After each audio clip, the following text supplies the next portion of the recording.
Good evening. My name is Emily Underwood. I'm the Community Initiatives Specialist at the Missouri Historical Society. I want to welcome you and thank you for joining us virtually this evening for this installment of STL History Live, which is Urban Agriculture's Impact on Local Food. The Missouri Historical Society hosts two STL History Live programs every week. Those are on Tuesdays at 11 and Thursdays at 6:30. And that's in addition to our biweekly Soldiers Memorial Chow and Chat programs, which are Wednesdays at noon, and also our new temporary series called How Did We Get Here, which explores issues of race in St. Louis. So be sure to check out the full lineup of all of our programs. You can find that at our website, which is mohistory.org. And you can also find that on the Missouri History Museum Facebook page under the events listing. At this point, I do want to take just a moment to express some gratitude. I first want to say a big thank you to all of our members. We are so appreciative of your support that keep programs like this running, that keep our building open. If you're not a member, but you enjoy the things we do and want to learn more about membership, I did post a link in the chat, so you can check that out there. I also want to recognize the support of the Zoo Museum Tax District with a big thank you to everyone in the St. Louis area for your tax contributions. At the end of this evening's presentation, we will have some time for Q&A, and you can put any questions you have in the Q&A that you'll find in the toolbar at the bottom of your screen, and we'll get to as many questions as we can in the time that we have. And if you want to go back at any point and watch this presentation again or share it out with friends, you can do that through the Missouri Historical Society YouTube channel. We will have this posted there starting on next Monday. Finally, at the end of the program, we would love to get some feedback from you. You'll notice during the presentation, a tab is going to pop up in your browser that has a very short survey, and we would just really appreciate it if you would take a minute or two to fill that out and let us know what you think. So let's get on with the program. The concept of urban agriculture has been around for some time, and there have been many people working for years to use urban agriculture as a means of addressing food deserts and a lack of access to nutritious foods. That includes both of our presenters today. And as people were starting to come to grips with the new reality of life during COVID, we started seeing more and more people interested in how to do home gardening, how to use their small spaces, co-op gardening, as resources began to feel less secure. And so today we're going to hear from two experts in the field of urban agriculture right here in St. Louis, and they're going to talk to you about the importance of urban farming to communities. We're going to first hear from Jabron Jones, who's the founder of HOSCO, which is Holistic Organic Sustainable Cooperatives, which he started in 2010 to address food access problems, nutritional education, and improving economic conditions. He's an expert on aquaponics and was the lead consultant for the 2014 Science Center exhibit Grow. And he also started the North Sarah Food Hub, a sustainable food cooperative that includes a shared commercial kitchen and a place for farmers to sell produce, and has provided thousands of meals to people in need during COVID. And you can find a link for HOSCO in the chat as well. And you can also find one for Good Life Growing. And so after Jabron, you're going to hear from James Forbes. He's the founder and CEO of Good Life Growing, which is a social enterprise focused on combating urban decay and food insecurity. And through urban farming, James and his team convert vacant properties into food-producing microfarms in areas that have been dubbed food deserts to supply the St. Louis region with hyper-local, sustainably grown produce all year round. So these guys are both a wealth of knowledge. I know you're going to really enjoy hearing from them, and I won't keep them or you waiting any longer. So I'm going to turn the screen over to Jabron. Thank you. Thank you. Thank you. So when we talk about urban agriculture, it's an interesting topic because there's been a spur of a lot of people that are looking at producing foods locally, growing food locally, and it's actually a really great way to not only provide food for your immediate family, but provide food for the community.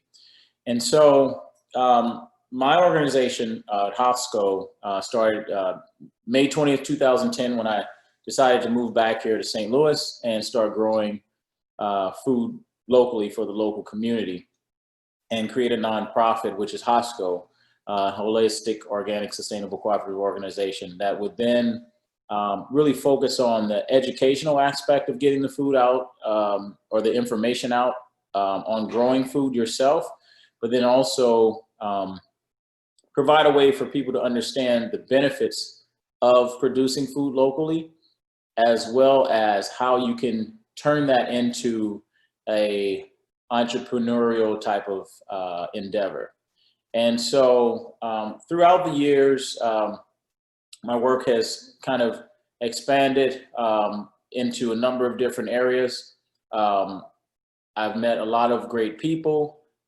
Incidentally, James Forbes, who is a very good friend of mine, very good, just a genuinely a good person, and someone who is a very important colleague to me as we embark and continue the work that we're doing in the local food scene, especially around urban agriculture. And so today, what I've done is prepared a slide of sorts that kind of takes you down the road of what our organization has been doing, kind of speaks upon the model that we're looking at. And then pretty much I just kind of go into a number of different pictures that kind of, that help to tell the story about our journey and what brought us to where we are at this point today. And so what I'm going to do is just jump right in it because I know we don't have very, very much time. And I am notoriously infamous for going overtime and being very verbose in my explanation of the work that we do. So I'm going to try to mitigate that today and try to go directly into the presentation. So I'm going to be sharing a screenshot of one of our presentations. And what we have here is just to talk about Hosco organization as a cooperative organization and nonprofit, and how that helps to incubate not only local, other local food entrepreneurs as it relates to agriculture, but then also how that agricultural aspect ties into our local food hub, which is the North Sarah Food Hub. And then kind of briefly touch upon some of the work we've been doing in the midst of the COVID pandemic. So Hosco, as we stated, is a holistic organic sustainable cooperative organization. And we are a sustainable food cooperative and incubator, and our focus is economic development. And I will go to the next slide if I can. Okay, here we go. So this kind of gives you an idea of the Hosco model, right? So Hosco is a 501c3, so that would be this area up here. It's a community nonprofit corporation, co-op, but the nonprofit pretty much serves as the parent company of 3 co-ops, and those co-ops are made up of individuals from the community, from different walks of life that are focused on helping to improve the resiliency of the local food system, but really individuals that are looking to create their own businesses around local food. So here, Hosco serves as a revolving fund in which Hosco receives the grants, basically goes out, writes the grants, receive grant funding from a number of different sources, and then Hosco then turns around and injects those funds into food-based cooperatives that were created that are made up of the people, individuals from different walks of life, as I stated, and those individuals create a number of different products, whether it be the Hosco Farm, which is located in North County, unincorporated North County. We have about 240 acres of land. Last year we did 7 acres of land. We're kind of scaling back this year and next year to do more intensive farming on 5 acres of land, but we grew a number of different vegetables out there. And then those vegetables feed back into the second co-op. And the second co-op would be the North Sarah Food Hub. And the North Sarah Food Hub serves as a cooperative food hub / commercial kitchen where the food comes from the farm, but not just from our farm, from other local farmers. And then the food then gets processed and packaged and goes out into the local community, not only through our own third co-op that I'll speak about in a minute, which is a cooperative grocery, but through different organizations and distributing those foods to current supermarkets and other co-ops that are local here, other groceries and co-ops that are local here. And so that food hub is a really important piece because it serves as the centerpiece of what it is that we're doing. So, you know, you can grow food locally. I think it's everyone should be growing food locally. But, you know, once you grow the food, you have to have a place for it to go. And so last year, one of the issues that we had before we actually were able to open the food hub is we grew, I'll give you a real world example. We grew 1,500 tomato plants. Now, those 1,500 tomato plants that we grew, ideally, they were supposed to go to the food hub, but we did not have the food hub open at that time. So we had to really kind of hustle and figure out how to get those tomatoes off of those vines and sell them and get them into the local food system. And so for this year, much of the work that we've been doing at the food hub actually allows us now to take those extra tomatoes that are growing on the vines that don't necessarily go to local restaurants or go, you know, are sold through the farmer's market. It allows us to process those foods and make marinara and other products like salsa for the St. Louis Public Schools, as well as a number of different other local entities. And so, you know, that kind of illustrates the importance of having that in place, because last year when we didn't have it in place, we wound up having a number of different crops that were in the field that we were unable to sell. And it basically, you know, some of the stuff rotted in the field. So I'm not embarrassed to actually say that, because that's just one of those learning things that you have to go through while you're actually creating your model and trying to get things up and running like they need to be running. And so, you know, so the food from the farm, not only our farm, but other local farms, feeds into the co-op. And then the last part of the co-op would be the cooperative grocery. And that cooperative grocery serves as a community space where people can come and they purchase their food. So think of it as a simple neighborhood grocery store that's supplied by not only the farm for people to get their fresh produce, but then the food that goes into the co-op, that goes into the cooperative food hub, those products or that produce is then turned into products. And then those products are then sold through the local grocery co-op. And so this idea of controlling the supply chain allows us to not only control the cost of the food, but it also provides a way for us to make sure that the food is going to exactly where it needs to be going. And we don't have to worry about what typically happens with groceries. A lot of the supermarkets and grocery stores is the distributors that distribute food across the country. When the food gets to the locations, the grocery stores, it's already aging. So it may have traveled 1,200 to 1,500 miles, but once it gets to the location, then the food itself starts to deteriorate. So as soon as you harvest the produce, it starts to deteriorate. And so what we're looking at doing is making sure we are getting the food to the people as quickly as possible, and it also maintains a high nutritional value of the food itself when it gets to the end user or the consumer.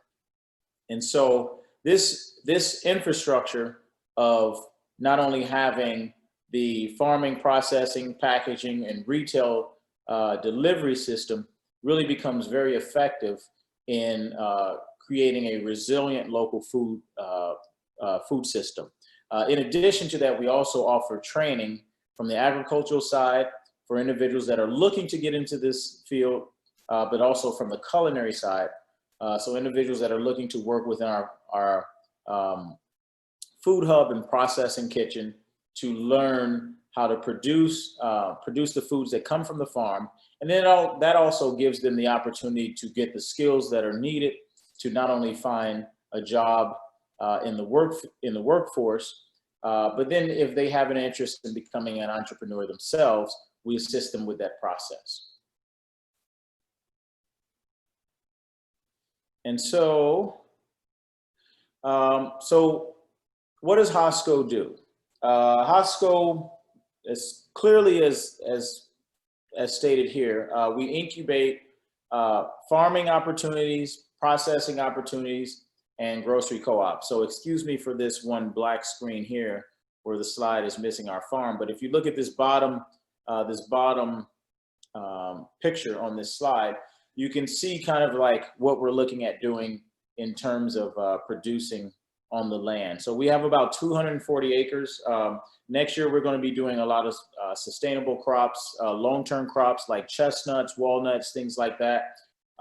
We'll have on this bottom portion of the land a number of orchard, fruit trees, long-term crops that will consistently be producing food on an ongoing basis that will allow us to not only feed directly into the cooperative grocery store, but also the food hub, so that we can continue to create meals as well as provide produce to the local community. Excuse me for going backwards. So this is kind of gives you the scale of our farm location. So last year we grew on these 3 areas here. I don't know if you can see my marker, but there's like a little triangle here. And this area is located in North County, but it's part of Florissant.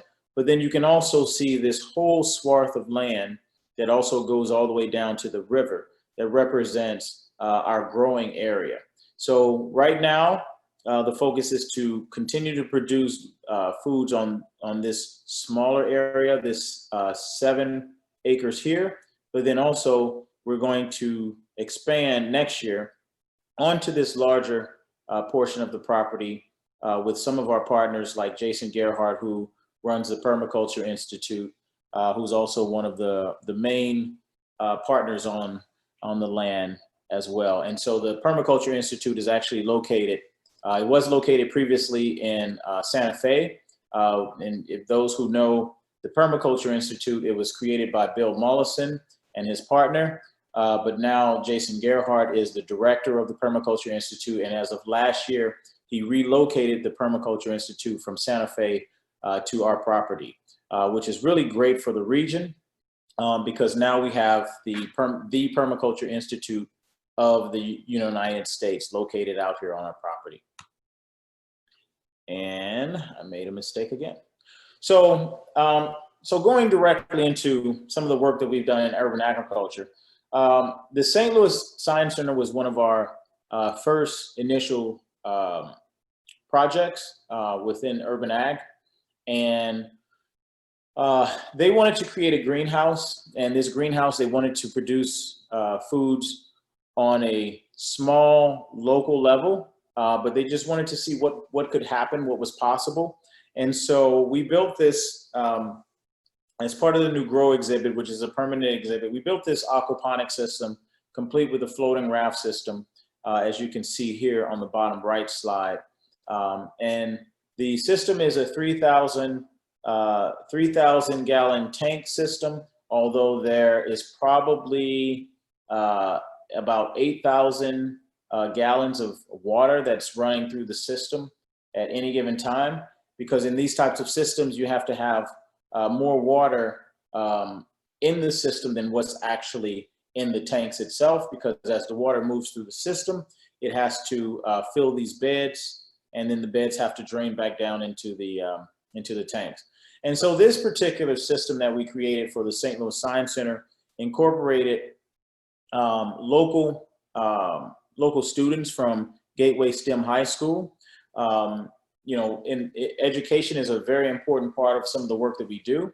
And so we wanted to make sure that we're transferring our knowledge to the younger generation, so that they can understand the benefits of local food and becoming local producers. Ideally, we would like to see everyone grow food. I know that seems like a very far-fetched idea for a lot of people to see everyone growing food. But if you really think about it, at the turn of the century, 90% of the seed stock was controlled by local farmers. Farmers are just regular people that had their own farms. And maybe about 50 years ago and less than 50 years ago, we've seen this trend where most of the local farmers have aged, they've gotten older, and then the younger family members didn't necessarily want to continue within the farming profession. And as such, we've lost not only a lot of the seed stock to a lot of corporations, but pretty much we've lost a lot of our control over local food that has now then been handed over to major corporations. And so the way that we need to move forward is to make sure that we are teaching enough people how to grow food, give examples of how to grow food, so that we can create a whole new, essentially a whole new group of individuals across the country that are becoming for food producers. And so we've kind of lost that idea of being a food producer through the years because of technology and all these new professions that have emerged, but we don't necessarily always know how to produce food. So in any given time, if there is a catastrophic event, people would have to always depend on having someone else provide food for them. And so we're trying to really do away with that. So taking back the local control of the food system and using urban agriculture is a great way to actually to not only empower people, but to make sure that we have control over our future on this planet. And so on the left side, you see a number of different boxes. We were distributing foods to Flants Early Childhood Center. So we run a ongoing food distribution model where we get food to people from the local community, families, those in need. Currently, because of the COVID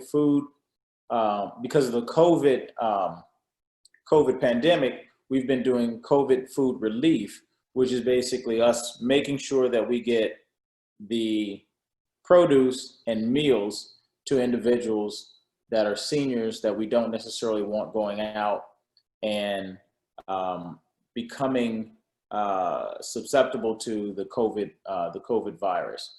And so when the COVID pandemic hit, our focus was to immediately shift our model into making sure that we can provide food to those that need it. And so we started sourcing from our own farm plus other farms to make sure that we can actually prepare meals for these individuals so they don't necessarily have to venture out. On the right side, you see these children here. And as I mentioned before, education is a big part of what we're doing. We want to make sure that children have access to this knowledge because children are like sponges. And the idea is for us to kind of grasp their minds early to get them to understand the benefits of producing food locally, so we don't really lose them later on as they grow up. So we want to kind of really engage them at an early stage so that they understand not only where their food comes from, but the importance of growing food and the benefit of understanding where your food comes from and how they're connected to the local food system and how they're connected to nature.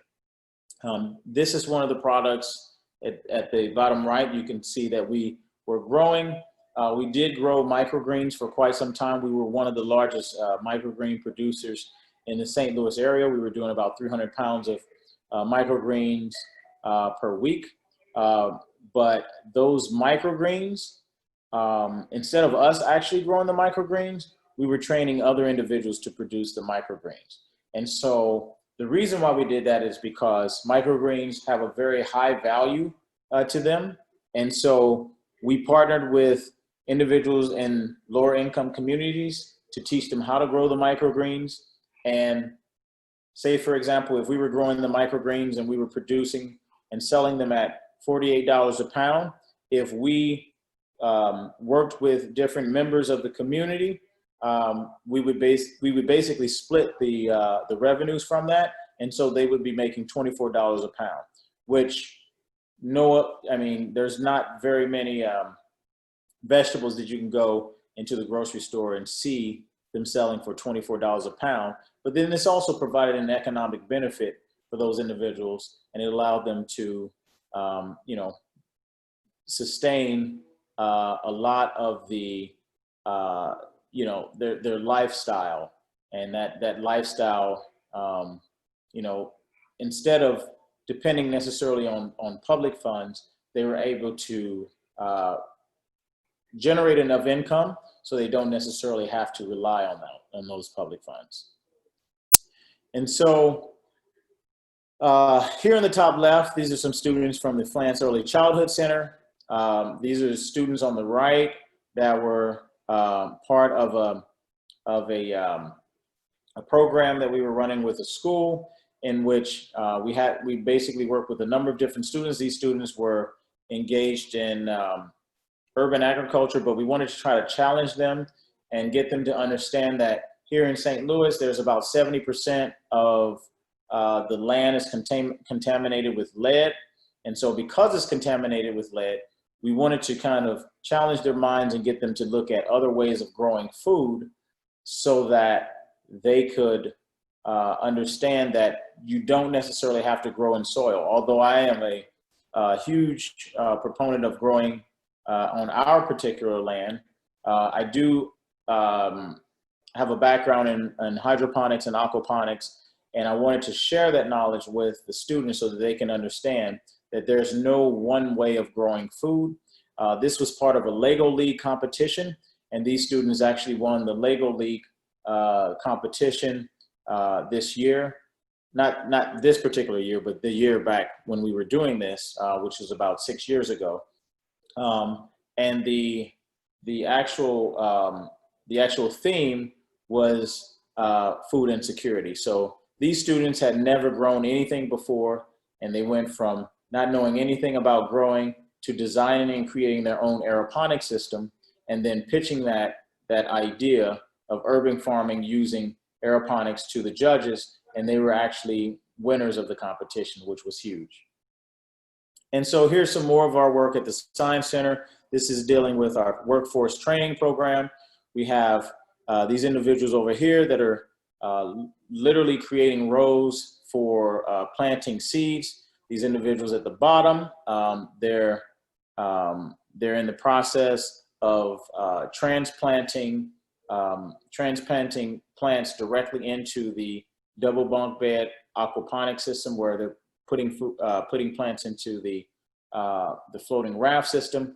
And then over on here at the bottom right, we have a gentleman who's actually tilling soil. This gentleman is actually a Vietnam War vet. He wanted to get back into growing food.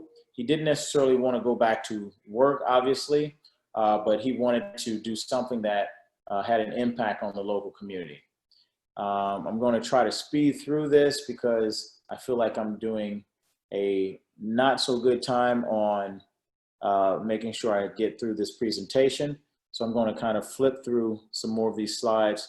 because I want James to have enough time to speak as well. So here, this is some students at the Youth Exploring Science program at the top left. At the bottom left, these are my nephews feeding fish in the aquaponics system.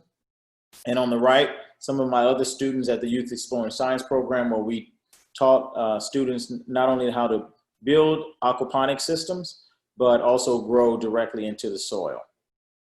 And so that brings us to some of the community projects that we're engaged in currently. So the top left is the exterior of the North Sarah Food Hub.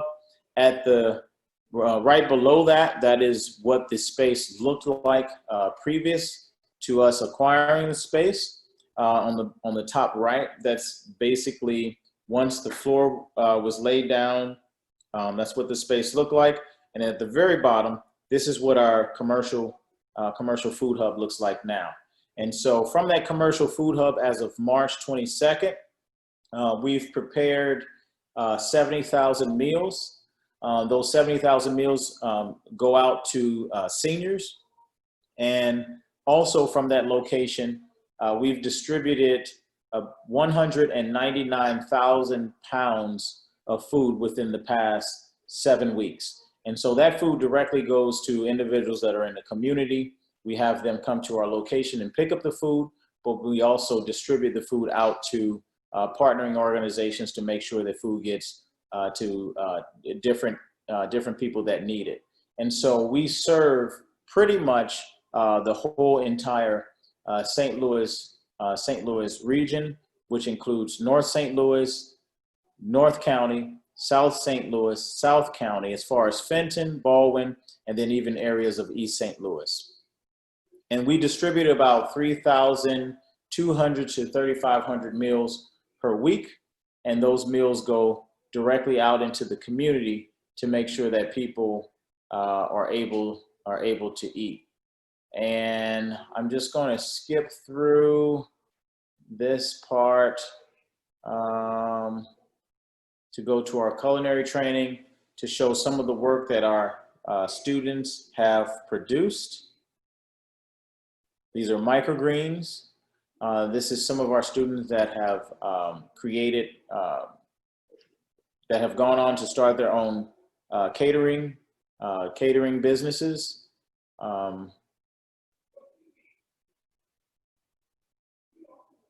Just kind of flip through some of this stuff. And actually that is the end of the slide. And so I will end it there, but I will just say lastly, that it's extremely important for us to educate others in the local food system. And I know that this is something that, you know, younger generation has been a bit difficult for them to grasp the benefits of it.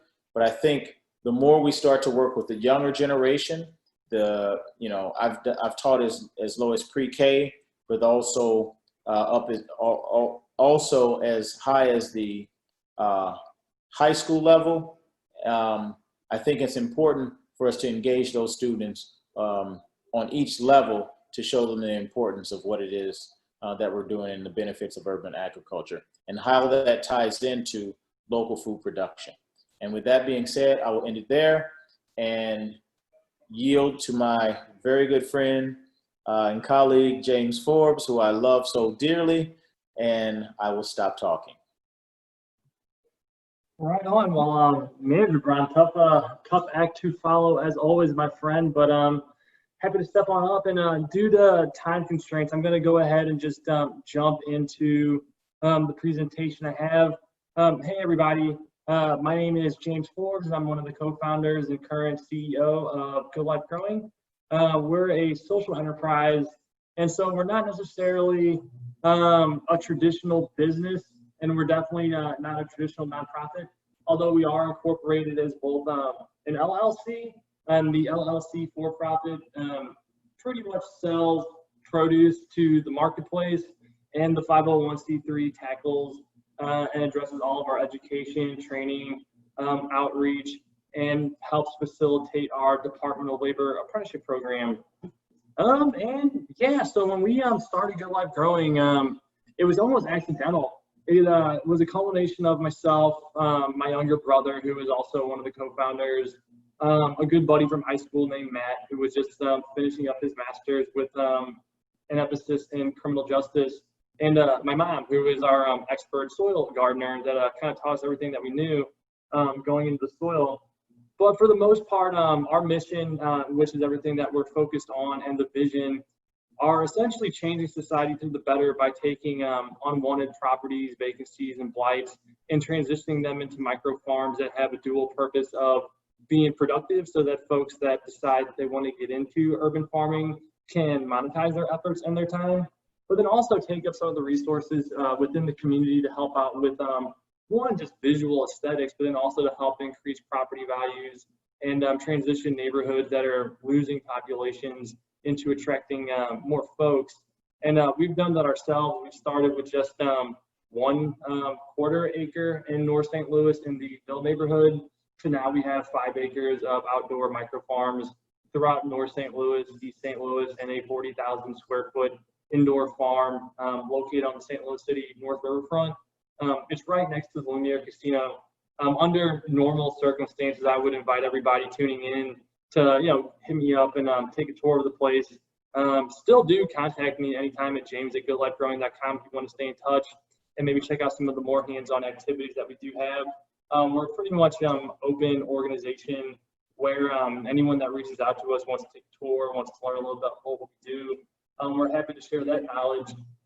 And back to the beginning, when we first were thinking about what we wanted to do with our lives, because back in 2012, we were all in different places. I had just returned to St. Louis after working in Washington, D.C. for the White House. My younger brother had just returned from Afghanistan doing a tour with the United States Marine Corps. And my buddy Matt just got back to school. But one of the big things we wanted to address was kind of a macro issue with the growing information showing that by the year 2050, we were going to have close to 9 billion people on the planet. And this dark green bar here represents the total arable land on planet Earth, which just means land capable of producing food. And the lighter shades of green just show that decades ago we ran out of enough land to produce enough food for the population, and that led to a lot of macro issues that we're seeing with almost 1 billion people globally being malnourished, extreme stress on climate, less land for agriculture. And then, at the time, we were running into a lot of droughts and floods that were causing increased cost in food, as well as just shortages globally. And so originally, that's what we wanted to tackle, was all these far off and distant issues, and figuring out what we might be able to do as some smart people with some backgrounds in agriculture and hydroponics. But then, the more and more we started working just on our own small scale, we started to see a lot of the issues here at home in our own backyard. St. Louis is a prime example of a place on the planet that definitely has 2 different realities. In some parts of St. Louis, you're surrounded by food access. The thought of where would I get my next meal is not really a thought. And then the other parts of St. Louis that are dubbed as food deserts, and more now called food swamps, because some places just don't have food, period, and then some places are oversaturated with processed, non-nutritious food that just happens to be convenient because of pricing. And so we have all these issues, and what can some socially conscious people that have some specific skill sets do to help make an impact? And on some of the aspects that Brown was talking about, so much of it is education. And so what was started as just a group wanting to do, a hobby and maybe attend a farmer market every once in a while to help pay our overhead costs, mostly our bills. We've now spun into a production farm. We are profitable at our size. We have 13 full-time employees. Every year we have over 1,000 volunteers through community partners. Also, we work with the Department of Corrections through the drug court program to help divert people that otherwise would be going into the prison system, to divert that and do their volunteer work through us, and then get people enrolled into our apprenticeship program to get access into the jobs and trainings of everything.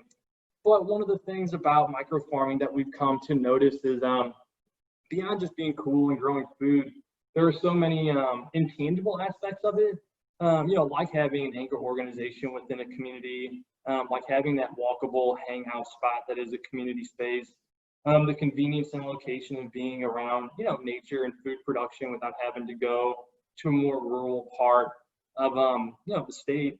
And then also, it does help support other local businesses by tidying up the areas and reducing vacancies and blights.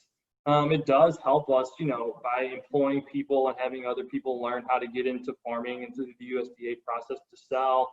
We're increasing neighborhood economics block by block. And then internally, we do offer a number of education programs. Our jobs and skills programs do end with GAP certification and access into our United States Department of Labor apprenticeship program. And the apprenticeship program is a paid 2,500 hour program that teaches everybody the skill sets they need to be an intermediate grow technician. And so a grow technician, I guess, is a more modern spin on the traditional farming title. And it also involves a number of different disciplines too, such as indoor, aeroponic, different types of organic soil remediation, and then all the washing, packaging, and handling practices you need to be able to get into selling. And then these maps that I popped up here are some of the resources that we've pulled together with the St. Louis Economic Development Partnership and SLDC. They helped us identify where the vacancies in St. Louis are that could create the opportunity for more micro farms to pop up. And you can see they're kind of all over the place, but when we zoom in on this map, this line here is Delmar. And the minute you go just north of Delmar, you start to see huge concentrations of public-owned, city-owned vacancies that are sitting there idly. And what we would like to see happen is more of a transition to people getting into the good food movement and taking on these properties. They're relatively, how do I put this? I could say inexpensive. I mean, we got our first properties for under a couple $100 a piece. Whereas if we wanted to get 1 acre of rural, farm production land, you're looking at over $20,000 for each one of those acres. And so we see a dual purpose with urban agriculture and the education and the movement kind of coming together here in St. Louis for a number of reasons. The food access, the health and alternative lifestyle benefits, but then also from a numbers and cents standpoint, the more and more vacancies that we have transitioned into productive zones that are creating food, creating jobs, and stabilizing communities, the bigger ripple effect that has on the region. This study was done by the Mintel Consulting Group for a project that Jabron and I were both involved in. But in 2017, a little over $530 million of food sold in the region out of the almost $16 billion came from the local market. And from that local market, a huge chunk of what was produced was produce, fruits and vegetables. Other things were, meats and dairies, and then manufactured processed items here in the region. But, what that'll just show you is there's a huge economic opportunity to get involved into urban agriculture. The thing that is missing is that early age youth enrichment that gets kids excited about agriculture.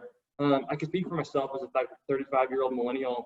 I did not grow up wanting to be a farmer. I didn't know anything about farming or agriculture, but it was just through small drips of exposure that I started to see how cool it was. And then as you get older and you start to see the economics and the reality of the perpetual need and demand, it makes a lot of sense to consider it as long as you have the tools, like physical tools, but then the mental tools and the information to know how to get around different types of challenges you'll experience in farming. And that is, one of the big questions that a lot of people ask me all the time is if, the money's there, the economic opportunity is there, the resources such as inexpensive land and proximity to so much ag tech exposure here in St. Louis, why doesn't the region go out and grab these opportunities?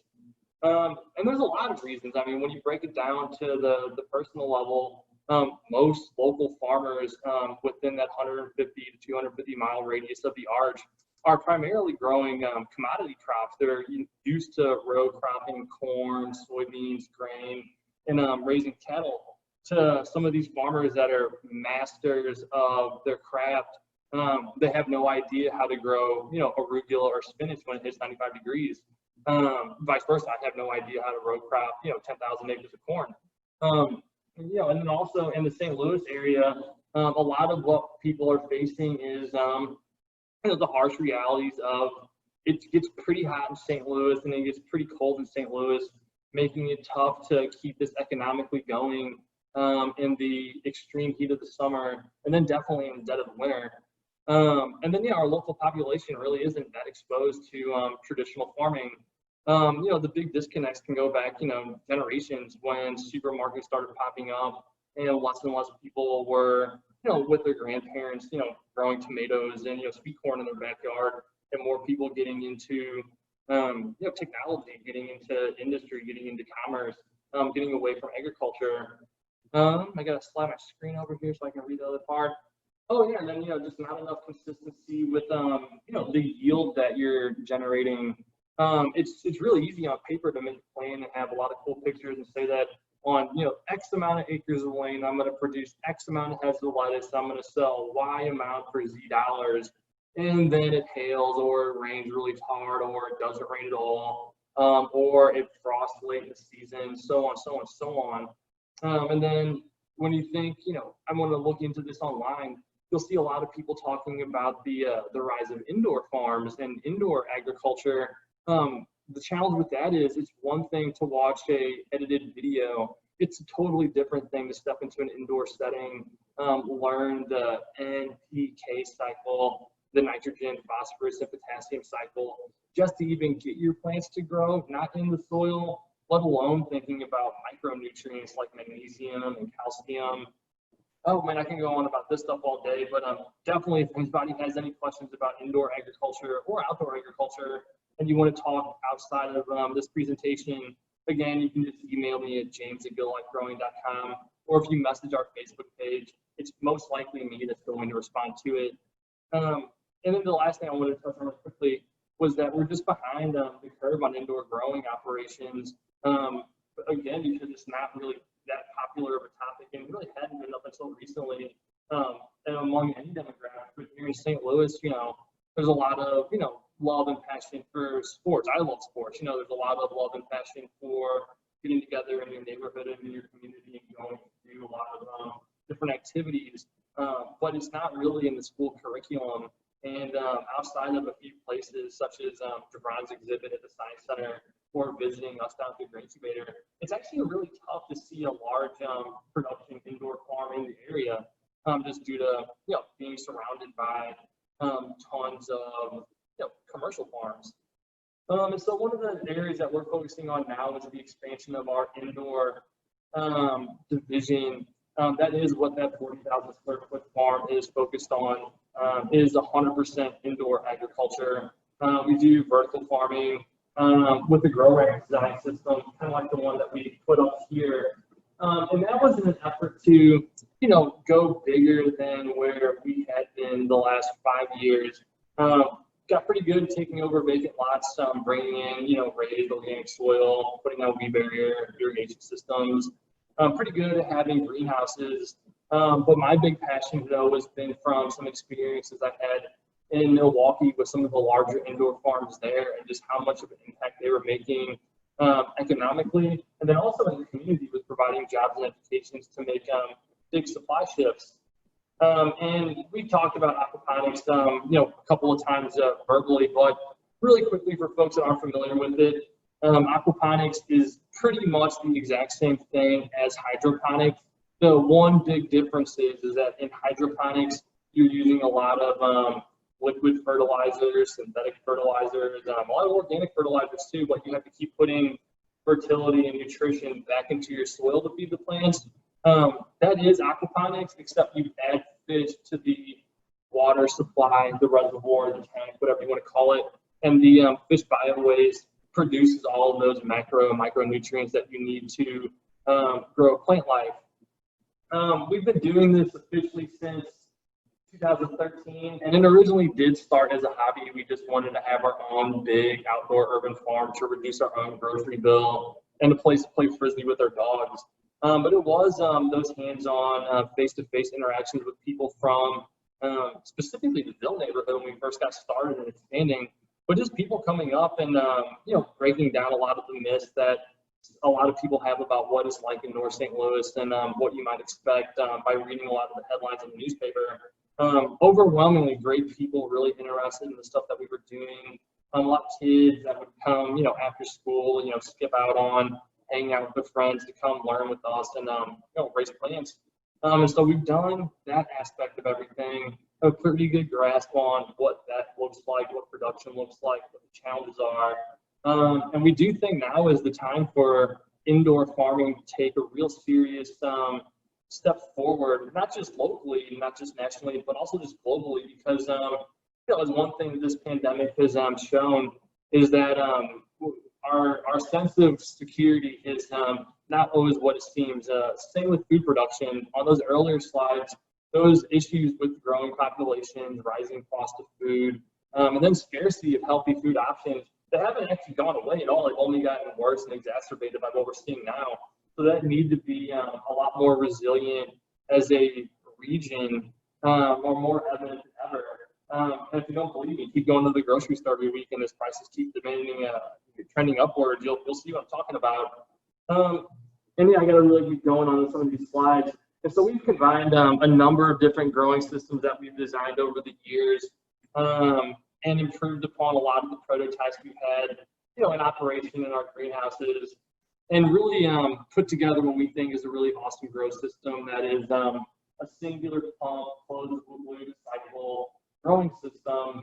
This kit is also open source. I have the CAD files if anybody wants to learn how to put one together. Happy to do that. But by doing this vertical rack system, it helps us reduce our footprint while also increasing our yields instead of having to keep constantly taking over linear square footage through a water-cooled LED system that uses very minimal electricity. We increase our cubic square feet so we can grow more plants in the same building by going up by a couple of feet. And this is what that system looks like in real life. These are vegetables that we're growing right now for production. And each one of these grow systems in this particular room has been put together by some of our apprenticeship participants. That is part of the deals. We show you how to put together pretty much everything that you see us operate, how to operate it, and then how to get it washed, packaged, and distributed to an end sale. Kind of like this. I didn't mention it earlier, and I probably should have talked about this prior, but we do have our own grocery store in Old North St. Louis where we have a lot of the produce that we grow there for sale 24/7, 365, but we also support other local farms, some of the groups that we've incubated, some of the groups that we've co-invested into, and then other farmers like Gibran and his network that we just like what they do, like them as friends and people, and think that their product needs a platform. Here's another just example of a system that we've been growing for customers. Some people like really fancy systems. And when it comes down to how to design it and how to place it, keeping a budget in mind is important. This particular system sells for upwards of $4,000. This system here we put together for under $800. So it really depends on how fancy you want to get, how automated you want to get with those types of growing systems. Here's another one of us just kind of putting it together. And that is the end of my presentation. At the end of the day, just one of the few people here in St. Louis of many working towards making St. Louis a real hub for urban agriculture, and in a duality situation, helping to impact positively the lives of folks living in distressed communities. And with that, here's one last slide that kind of talks about how someone might want to get involved with our program. If anybody does, again, want to get more information on any of the free education programs, any of the tours, or learn more about the paid apprenticeship program, again, just email James at goodlifegrowing.com. And I will go ahead and open it up to the Q&A. Thank you so much, James. Thank you, Gibran. Gibran, if you want to come back on, I've got just a few questions that I'm going to share with you guys. So we do, whoops, here we go. We had a question from an attendee asking about if you're advancing concepts in regenerative agriculture and asking if you could see including training for new farmers to use these skills to reclaim healthy soils, and which is just really important for agricultural lands and in the river ecosystems. So to answer that question, yes, we are advancing concepts in regenerative agriculture. One of the main things that we wanted to do was bring other individuals on the land that we recently had acquired because it had a number of years of unsustainable farming practices on the land, which is why we engaged Jason Gerhardt from the Permaculture Institute to actually assist us in that process. So I've been growing food since I was 6. I've only focused on growing foods using sustainable methods because I had no other way of doing it. We couldn't afford pesticides and things like that, nor did we actually want to use them or herbicides and things like that. So that's how I've been trained my whole life.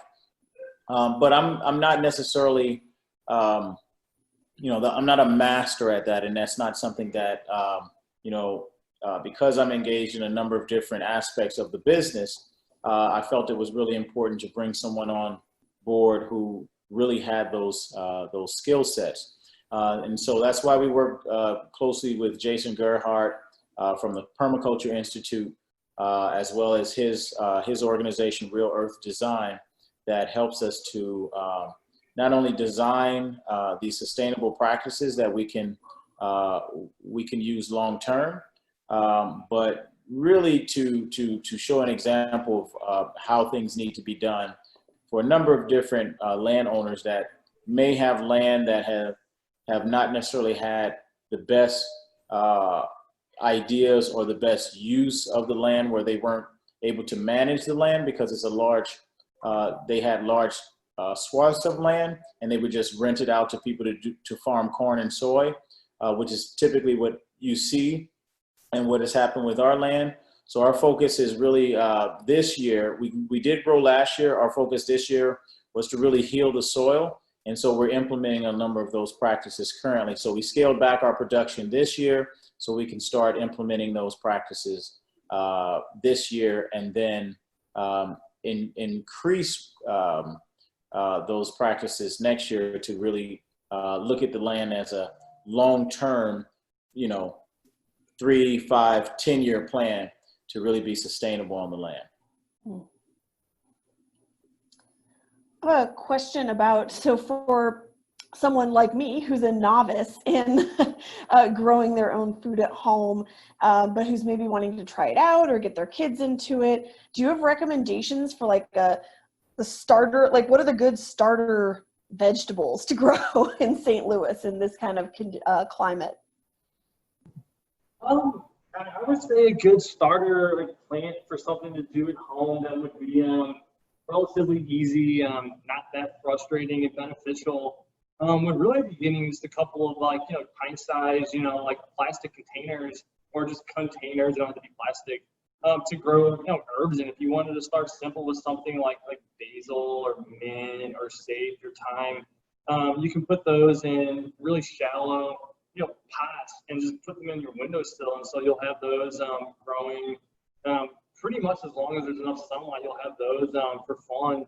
And then also functionality too. I mean, all those things I just mentioned, people do spend quite a bit of money on packaged basil, mint, cilantro, thyme at the grocery store. And then, if you wanted to go beyond that, I mean, starting a tomato plant in the backyard in a bucket or a couple of heads of lettuces is also relatively easy. You just have to know, the seasonality of different types of things. And so those are some things I can immediately recommend trying to do right now. And then, also, we're happy at any time to share some kits and designs with people that wanted to build their own DIY, do-it-yourself growing system for indoors.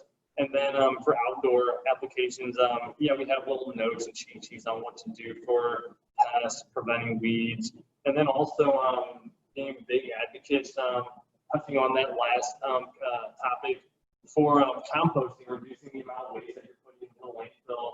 Instead of throwing it away, you could just make your own soil professionally at home and help everybody sequester carbon.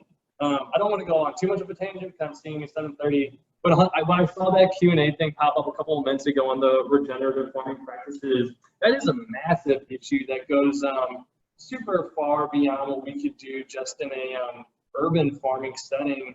I guess there's two ways to look at it. So much of what causes that type of farming practices to be big is ultimately consumer driven. So if more people started demanding more local, organic, sustainable produce, the same farmers along the Missouri and Mississippi rivers wouldn't be as incentivized to grow these genetically modified seeds. And I mean, that's the thing, is it's not so much the scary term in the science on the genetically modified, organisms or genetically modified seeds.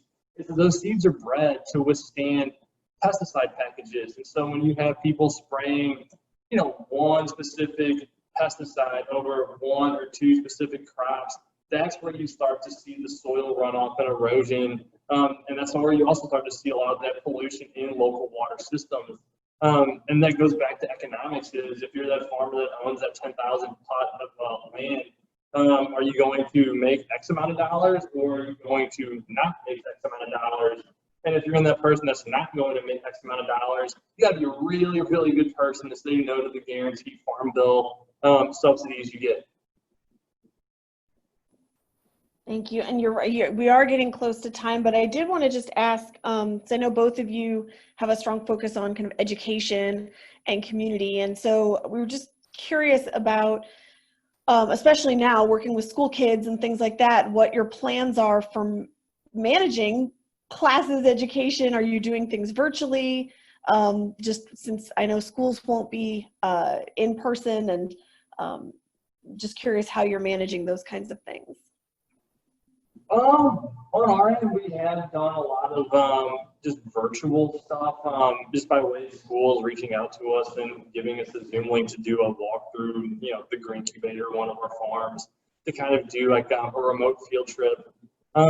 We did restart our internship programs that have a classroom / hands-on setting, but those are reduced to 8 people, and we were already pretty hyper-focused on sanitation. We're FSA certified, so Food Safety Alliance certified, so everything that we do is to prevent bacterial and viral outbreaks anyway, but now we just go that extra step to make sure that we take everybody's temperature, everyone, wears gloves, has a mask on.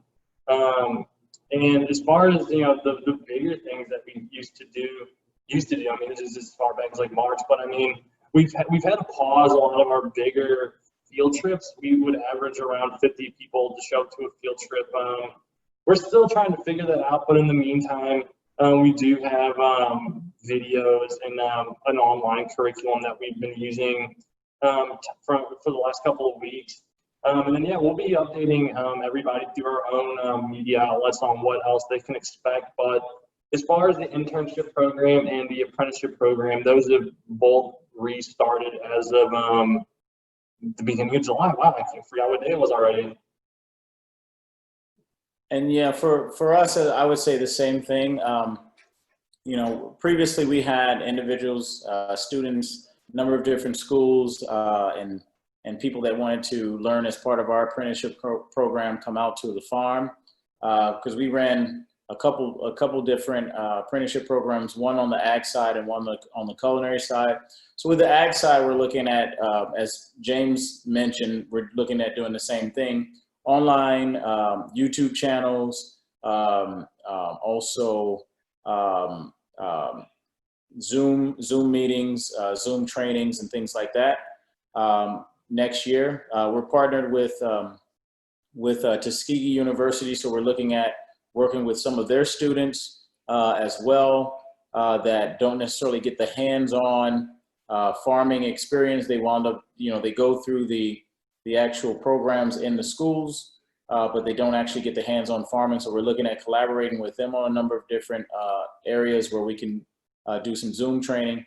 And then on the culinary side, we're looking at moving into a online-based system in which right now all of our online apprenticeship culinary program is fully online, where we teach plant-based.